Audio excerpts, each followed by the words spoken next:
Welcome to another episode of Behind the Music. I'm your host, Latoya L, and I'm so happy to have you here. Happy Tuesday!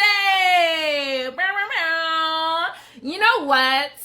I'm really seriously considering bringing back the sound effect.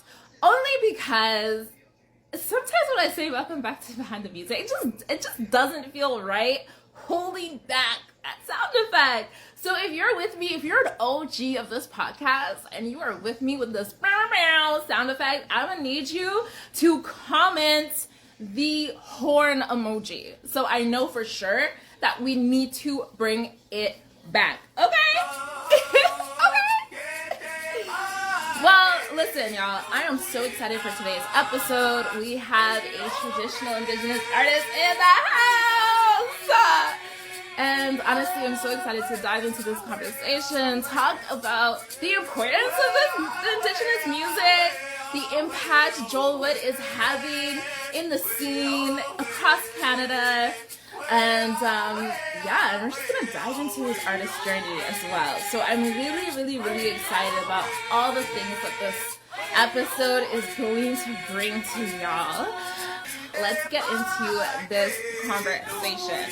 So for those that don't know, Joel Wood is a celebrated traditional Indigenous artist from Maskwacis, Alberta, whose music honors the richness of his Cree heritage. Singing in the Cree language, as you guys probably got a taste of in the background, okay? Singing in the Cree language, Joel's work serves as both a cultural bridge and powerful call to action, encouraging the revitalization of Indigenous traditions through songs. With 3 Juno nominations, including a Juno win, Joel's contribution to the Canadian music landscape have been recognized for their authenticity, emotional depth, and cultural significance. As a passionate advocate for the preservation of Indigenous language and traditions, Joel's music speaks directly to the heart of his community. His songs are infused with stories, teachings, and wisdom passed down through generations, offering a modern voice to traditional sounds. Through his music, he aims to inspire the youth within First Nation communities, encouraging them to connect with their roots, embrace their identity, and to carry forward the legacy of their ancestors. So I'm gonna need y'all to drop your favorite emoji as we welcome Joel Wood into this live.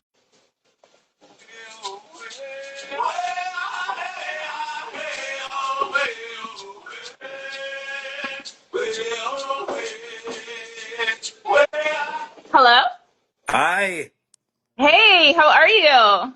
I'm good. How are you? I'm well. I'm so excited to have you on. Welcome to the show. That was cool. I turned on your live and I could hear my music playing. Yes, that's what we do. We love to amplify the music of our artists, all the guests that are on here, but most importantly, like artists from across Canada. So, of course, I had to have your music on. So let's hop into this. My first question for you is, which instrument do you like the most and why? Is it your vocals, your vocal instrument? Is it the flute? Is it drums? Or is it something else that you play? That's a really good question. It can be a kind of tricky question as well. Yeah. Um, I I love to sing. I've always loved to sing. But with that being said, our drum is really it's how can I say this? It's a really powerful instrument that is very much alive, like you and I. Our drums are sacred, and without the drum, there wouldn't be no singing or dancing. So it's the drum. Okay. Okay. Fascinating. Awesome. So what would you say is your earliest memory playing the drum? One of my earliest memories. You may or may not know that I'm part of a powwow round dance drum group called Northern Cree. Yeah. Northern Cree has been around since 1982. I was born in 88, so I was kind of just like born into Northern Cree, I guess. Wow. Um, I remember some of my earliest memories. My mom would have my playpen set up right next to the drum while we're at a powwow, and I'd be watching all the men jam, and in between songs when they weren't singing, I'd get my shot to go and sit around the drum and bang on the drum, and that's probably one of my earliest memories of being around the drum, banging on the drum, and yeah. Oh, that's awesome. So then you, at a very early age, you already had that spiritual connection to the drum, and you knew the symbolism and the power of a drum at a very early age. Yeah, I mean, I guess as the years went on, I started to gain more knowledge on the drum, the proper protocols of the drum area, being a singer, being a traditional singer, and yeah. But I was born right into it, and it's been a part of my life, my entire life. Okay. So when was that moment where you're like, I want to use music as a vehicle to drive this message of like healing, resilience, and pride? I I officially joined Northern Cree in 1997. I think I was about 9 years old. Um, and from that point on, I was just so proud, just so happy to be a part of something, and being on the road all the time and getting to um, travel away from the res, travel away from the community, go and travel really, and like a lot of people, and it's it might be like this in a lot of communities that it takes a lot to travel. It can be expensive, but being part of a drum group and having a family like Northern Cree, that it kind of opened up opportunities and doors to travel far and wide and get to experience a lot of really cool things. And it was probably about during the pandemic, when we were all at home, we didn't really have anything to do. I started to experiment being a soloist because I never really sang in front of anybody at all by myself. I was always part of the drum group. I always sang with the drum group, and it was actually my wife. My wife is a comedian, by the way. Her name's Tanya Jo Hall, and she would go live all the time during the pandemic, and every once in a while she'd invite me. She'd say, "Come sing a song for them. They want to hear you." And I feel like, no way, no way, so the first couple goes, I kind of just sang from off camera, and eventually just kind of joined in on her lives, and then we created this show. It was on Facebook, but we did it every day during the pandemic, and we call it Coffee and Stories with Auntie and Sing Along and Smudge with Uncle, and it was a lot of fun. And I think from then on, I was really starting to create momentum with being more confident in my singing abilities as a soloist. And I noticed that there were younger people who were reaching out to me, asking me, how does this song go? How does that song go? What does this song mean? And then I had other people reaching out to me saying, when you sing, it makes me feel so good, and it kind of hit me like I actually have a purpose. Like I love to sing. I've always loved to sing, but it's reaching people now in a good way, and I think it's always reached people in a good way. But just becoming branching off and experimenting as a soloist, it really kind of hit me like this is what I'm gonna do. Wow. Okay, that's incredible. First of all, the fact that you're able to travel around, but then the fact that your wife sparked this journey, this entire journey. She helped you kind of like gain your confidence as an artist, and then together you guys were able to find so much community and create some impact during the pandemic. Like that's incredible. Yeah, she's incredible, and I always have to give her props because she's just always so supportive in everything I do. Ah, shout out to the wife. We love that. Oh man, that's amazing. Okay, so it really wasn't until the pandemic where you're like, not only do people want to hear my gift, but it's impacting folks. Yeah, yeah, exactly that. Actually seeing that it's becoming impactful on a lot of people in a good way.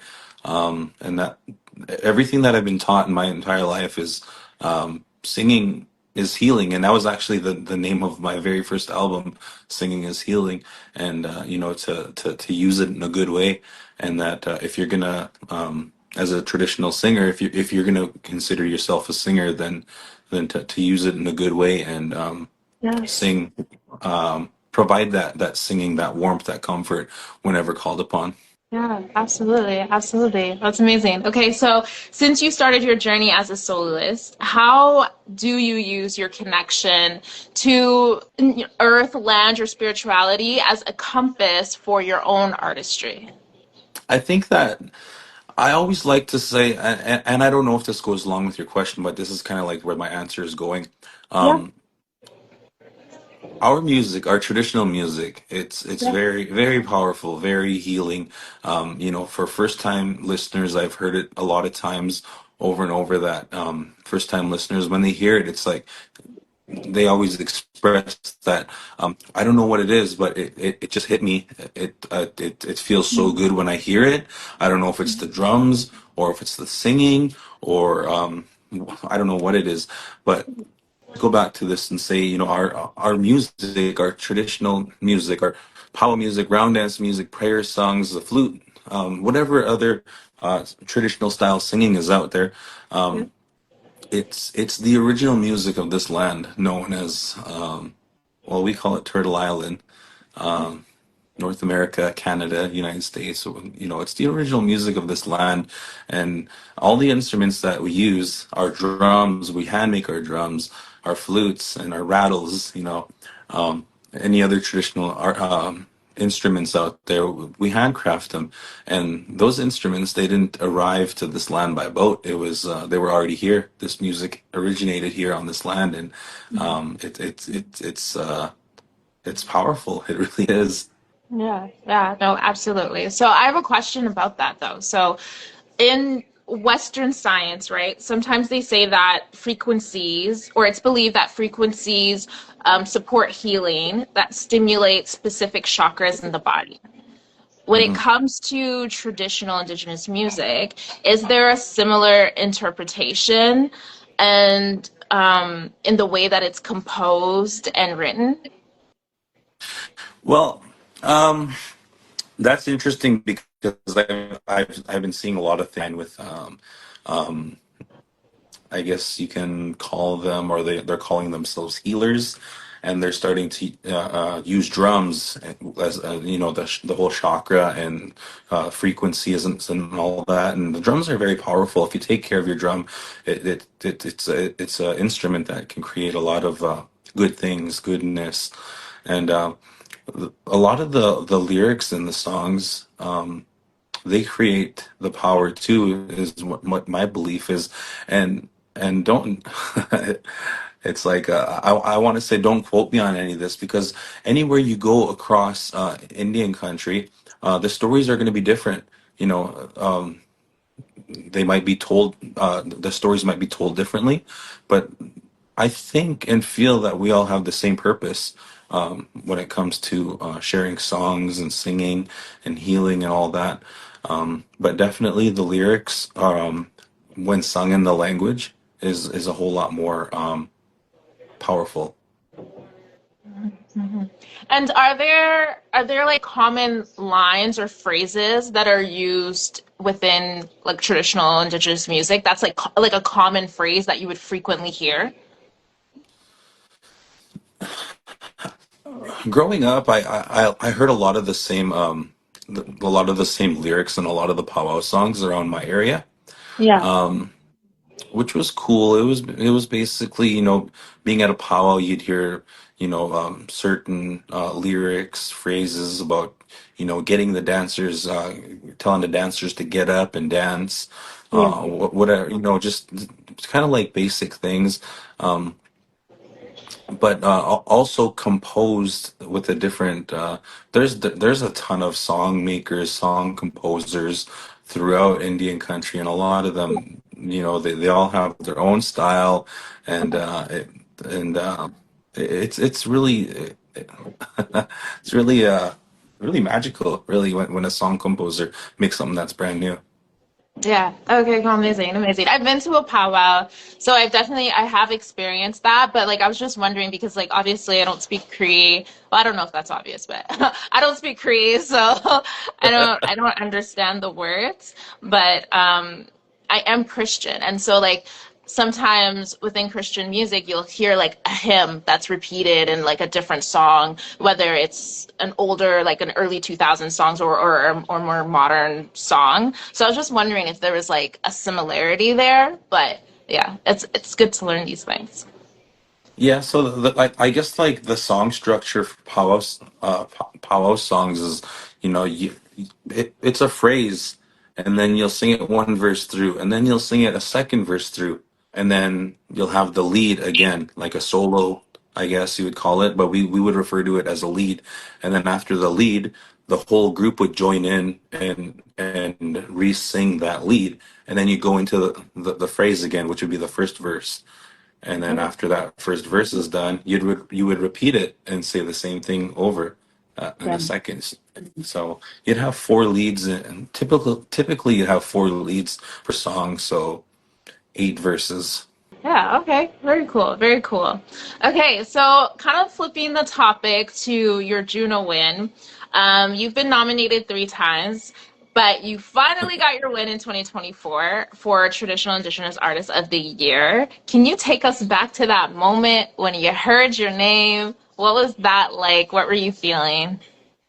It was really super, like, I'm sitting back in my chair right here, like right now, and that's how I felt. The first couple times that I went, it was exciting, really exciting. I'm not gonna just play it off and say, yeah, it was kind of exciting. Just being there for the third time, I kind of felt like I knew the ropes. Kind of just sit back, enjoy the moment, take it in. Try to experience everything that's surrounding me, and just enjoying the food really. And then the traditional indigenous category came up, and I seen they went through the nominees, and seen my name go up there, and then they were going for to announce the winner, and they read my name, and I seen my album cover or picture of my come up on that screen, and I was like, what? No way. I was so happy. It was almost like I went into autopilot, jumped up in joy, hugged my wife, and I told her, you got to come with me. So we started walking up there, and I don't know what happened. I just felt like dancing. I heard my music playing in the building, and I was like, I'm gonna dance. So I started, and you know, uh, dancing, everything after that, and that was kind of a blur. It was only in that moment, I don't even remember what I said on stage. I got off stage and I asked my wife, I was like, what did I say? Was it good? And she told me it was really good. She was reassuring, and I was like, I'm gonna be honest with you. I don't even remember what I said. It was one of those things where you were just like hyper present. No, that's amazing. That's amazing. Yeah, And congratulations again. Like phenomenal. thank you. Um, how did you celebrate? Like when you went home, when the Junos were over, did you do another like hurrah with the family? I've been down in I guess North Dakota now, so quite a ways from my family. So I didn't really get to celebrate with them, but we talked on the phone, and a lot of people reached out, and it was the people who are closest to me which mattered the most, and I thought that was really kind of everybody to reach out. What's really super funny, and I don't know if it's funny, but I always say that when I have a good story, or I feel like I have a good story. So won the Juno. Um, we were leaving the building, and we were being invited to go here, there, to go join everybody else. And my wife and I were so pumped, so ready to just check it out, go check out the town, and got into our Uber. We went back to our Airbnb, and got off at our Airbnb, and I realized I lost my phone, and I left my phone in the in the Uber, so I had no way of contacting anybody, and it kind of just night ruined, kind of ruined the night for myself. Wait, did you ever get your phone back I got it back the next day. though? Okay. It was tough. It's a long story, really super long story. No, it's I that's kind of like one of my worst fears when it comes to Ubers, especially when it comes to your phone, because like the contact to the Uber is on your phone. So if you leave it in the car, like you just have to hope that the person that's driving cares. So you know? Yeah. Well, at least you were able to get your phone back. Yeah. um, you got a Juno too, so like you can't be. It ended up working all out in your favor. It was bittersweet. I was so happy and I was upset. Yeah. But over the years, speaking of the Junos and stuff, over the years, they have been criticized for their lack of diversity. Do you think that music authoritative bodies are doing a good job to ensure that Indigenous voices are embedded within their work and are heard? I definitely think that our indigenous people are now being seen, being heard. Our voices are starting to be heard. But I certainly think that that these awards shows could be doing a much better job, including us a lot more. There's space for everybody, and our music, our people, um, they belong at events like that. I've heard this saying before, and I'm gonna quote Jesus because I think that's where I read it. It's like having an award show in Japan and not having any Japanese artists nominated. Right, right. Yes. And if I've quoted the wrong person, then forgive me, but I agree with that because Indigenous people, First Nations people, this is where we come from. We're from Canada. Or, no, we're not from Canada. Canada Yeah. is, now located where, our people originate from. Mhm. And one thing that I really wanted to say too, while we're talking about this, is, Northern Cree has been in the game for 40 plus years, and I think that the Junos really dropped the ball on. Yeah, I don't. Well, I'm just gonna say it anyway. I think they really dropped the ball a few years ago when the Junos were in Edmonton. I think that Northern Cree should have had an opportunity to perform Northern Cree music on that stage. My hats off to my hats off to the other artists who were performing Snotty, on that Snotty Nose on Rescue. the. I don't know if Snotty Nose was performing that night in Edmonton a few years back, Oh, okay, okay. but No, no, no, no, not that night. No, okay. no, no, no. I'm talking about the one in Edmonton. But Hmm. anyways, we'll get back on track here, and definitely, I think um, our people need to be included a little bit more, and I think we deserve that. We have Yeah. so many talented artists in all genres of music. Absolutely, absolutely. And I agree. In what ways do you want to see that? Is that just, do you mean like more performances, more Indigenous artists nominated across all categories? In what way would you like to see that? With that being said, though, I've seen the increase in numbers for indigenous artists who are, but I still feel like it's just not enough. I think there needs to be more inclusive for everybody, for everybody. Inclusivity is definitely a challenge when navigating the music industry, and especially when your music reflects something that's very specific to your identity, to what resonates most with you. What has been some challenges that you've faced while pursuing the music industry? I mean, there's been little hurdles here and there. Um, I'm trying to think of. I can't really think of anything off the top of my head that really want to address, but definitely has been some hurdles here and there. I find that sometimes it's a little bit tougher to get into certain spaces, but the harder, the longer you work at it, you eventually get into those spaces. So, Yeah. uh, it is what it is. The music industry can be tough sometimes, but it also can be very loving. Yeah. In what ways have you found it loving? I found well, I've made quite a few friends over the years, attending certain events, and just running into some of the same faces here and there, feeling the support and the love online, um, you know, uh, things like that. Yeah. There are people who are trying really, really hard to make sure that across the board the industry is equitable.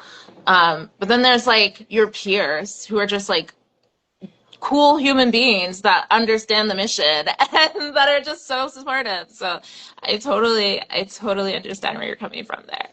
Okay, so earlier you were mentioning that your music has been impacting the youth. Yeah. And I know as well that you like to take on the responsibility of making sure that you are a mentor when it comes to music and just educating the youth.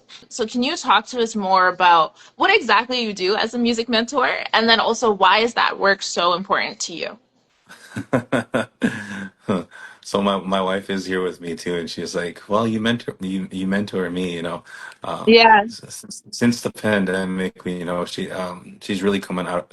She's really come out of her shell as well as a singer, and I'm so proud of her. She's a great singer. But going back to the youth, you know, whenever I'm anywhere, on the road, traveling, at a powwow, at a round dance, I sometimes have younger people approach me, and they say, "Hey, I like this song. Hey, I like that song. Hey, how did the words to this song go? Hey, what does this song mean?" And to me, that's I really feel the love, because it tells me in some way, somehow, I've impacted this person in a positive way, and it's kind of like the whole reason why I continue to make music is, uh, when I was younger, I'd go to different events, see too many people my age at that time um, involved singing. There was a few of them, um, not as many as today. Today, you go to an event, and for example, and not see 30, 40 people at the drums singing. And it's really, it tells me a lot that, our young people are really interested in wanting to grasp the culture, the songs, the language. And to me, that's very powerful. Absolutely. Absolutely. It is so powerful. And like how does that make you feel too that like they're going to you out of all of the artists out here. They're coming to you. Well, I'm sure they're making their rounds, but just that they're even bothering to stop and say whatever to me, or ask me whatever question. It really tells me that I'm at an age now where I'm one of the uncles, getting Yeah. a little bit older, but I want to be able to make that impact on the youth, because I always say this, and I think I've said it a number of times in this live. It's kind of like the reason why I continue to make music is, when I first started being a soloist during the pandemic. My goal was to read at least one person out there. If I can read one person out there in a positive way, then I know as a singer. And over the years, it's really, I've gotten a lot of great feedback, and if there's any more that I can do along the way, then I definitely um, want to know that I'm doing it correctly. Yeah, yeah, I think you are. I think you are, absolutely. And you're not just impacting one person, you're impacting many people across Turtle Island. Yeah, it's true. I appreciate that. Thank you. Yeah, absolutely. So, what's next for you? I've been. I just started working on a new project. I have a few songs recorded. I'm actually gonna experiment a little bit, and I have a few artists that I'm gonna collab with, traditional artists, and recently I want to be able to help our people, any young aspiring artists out there who are, you know, singing traditional music, creating songs, um, love to sing, because when I started, I didn't know nothing. I didn't know nothing. All I knew was how to make songs. I didn't know the first step on recording. What type of equipment do I need? How do I record it? What do I do after I'm done recording it? And I'm still learning. I don't know it all, but I know what I know, and I want to be able to share that. And also, um, what's really uh, sad, no, not sad. What's really a tough pill to swallow is knowing that um, singing with Northern Cree for uh, how many years now? 25 plus years. Um, so Northern Cree's been around 40 plus years, and have about 50 albums to date. And Yeah. we only own the latest two albums.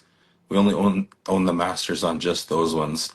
You know, it's that's where I think we are talking about music business, music industry a couple questions ago, and the music business can be tough, and I had to find out for myself how to do it, how to everybody should own their own music. I think that's especially, I don't know what the dealings are in other genres of music, but for our traditional artists, you know you should own your own music, especially if you're recording it. You're putting it out there. You're sharing it with your people. Um, no other person should have the rights to owning your music. But I want to be able to help our young people and guide them in that way, where show them how to record, um, mix their music, master it. Put it out there for the people to listen to it, where they can download it on Apple, Spotify, or wherever, um, and I just want to be able to share what little I know about music with our people, because I've said this earlier, we have so many talented young people within our communities across Turtle Island. There's so many talented young people out there, like I go around to different round dances, different powwows, different events, and there's always somebody new, somebody young with a great voice, amazing voice, and sometimes they'll even sing one of their own songs that they composed, and it's just amazing. Yeah. Yeah, that's awesome that you're able to offer them that opportunity. But you're so right about the music industry. And it's like that across the board. Like, even if you think of mainstream artists like Taylor Swift, she had to redo her masters for like that first album that she put out. And so it's really unfortunate the way that it's constructed. But I do think that wisdom is getting shared across the board about just like how to actually do these things yourself and like make sure you have a SoCal account and like CMRA and like or CMRRA and all of the other good stuff too. So I'm happy that you are also out here educating the people and the youth so that they can maximize on the amount of money essentially they can make off of their music. Yeah, and from what I know, you don't really make too much off of Spotify anyway, so Yeah. Exactly. Yeah, exactly. Well, thank you so much for blessing us with your presence, hopping on behind the music. We appreciate you. Thank you for the opportunity, Latoya, and anybody out there who's, might catch wind of this. Follow me on Instagram, TikTok, Facebook, at Joel Alex Wood, and check out some of my music available on Apple, Spotify, YouTube, pretty much anywhere where you can download your music. That's today's episode. Thank you so much for joining us. Don't forget to rate, comment, and subscribe for more conversations with artists in Canada.